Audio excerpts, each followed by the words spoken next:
হাতের লেখা প্রতিটা মানুষই সুন্দর করতে চায়। সুন্দর করতে হলে আপনাকে অবশ্যই কয়েকটা নিয়ম ফলো করতে হবে। এক নম্বর হচ্ছে, আপনি যদি আরবি লেখা সুন্দর করতে চান তাহলে আপনাকে অবশ্যই আরবি হরফগুলো সুন্দর করতে হবে, আবার মুরাক্কাবের হরফগুলো সুন্দর করতে হবে। আর আপনি বাংলা লেখাগুলো সুন্দর করতে চান, অবশ্যই আপনাকে বাংলা বর্ণগুলো সুন্দর করতে হবে। আর যদি আপনি ইংরেজি লেখা সুন্দর করতে চান তাহলে আপনাকে ইংরেজি লেটারগুলো, বড় হাতের লেটার, ছোটো হাতের লেটার, এগুলো যদি সুন্দর করেন তাহলে অবশ্যই আপনার হাতের লেখা সুন্দর হবে। তাই যদি ইংরেজি লেখা সুন্দর করতে চান তাহলে আমি ইংরেজি ছোটো হাতের লেটারগুলো লিখে দেখাবো। এইভাবে যদি আপনি ইংরেজি লেটারগুলো লিখতে পারেন তাহলে অবশ্যই আপনার লেখা অনেক সুন্দর হবে। তাই সকলে বোর্ডে দেখতে থাকেন আমি কিভাবে লিখি, একটু খেয়াল করেন। দেখেন আমি এটা কোন জায়গায় লিখছি, এই। আর বিটা এর ঘর থেকে উপরে করে হবে, এই। সিটা হবে এর ঘরে, ডি হবে এর ঘর থেকে উপরে করে, ই হবে এর ঘরে, এফ হবে একদম 3 ঘরে,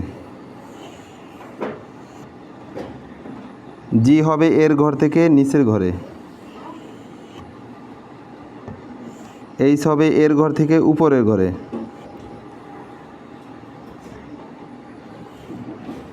আই হবে এর ঘরে, জে হবে এর ঘর থেকে নিচের ঘরে। ক্যামেরাটা এদিকে ঘুরাইও, এখন এদিকে ধরো। কে হবে এর ঘরে, এর ঘর থেকে উপরে ঘরে হবে কে। এল হবে এর ঘর থেকে উপরে ঘরে, এম হবে এর ঘরে, এন হবে এর ঘরে, ও হবে এর ঘরে,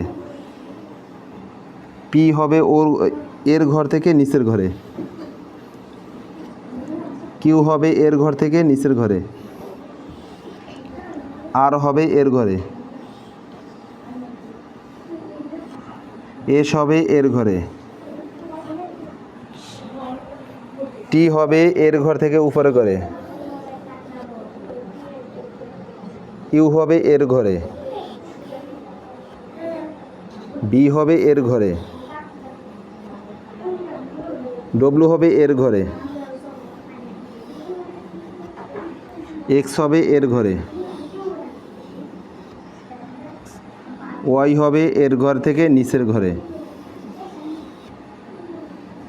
জেড হবে এর ঘর থেকে নিচের ঘরে। এই যদি আপনি যদি এইভাবে লেখেন, ইংরেজি লেটারগুলো যদি আপনি এভাবে যদি ছোটো হাতের লেটারগুলো লেখেন তাহলে অবশ্যই ইনশাল্লাহ আপনার ইংরেজি লেখা সুন্দর হবে।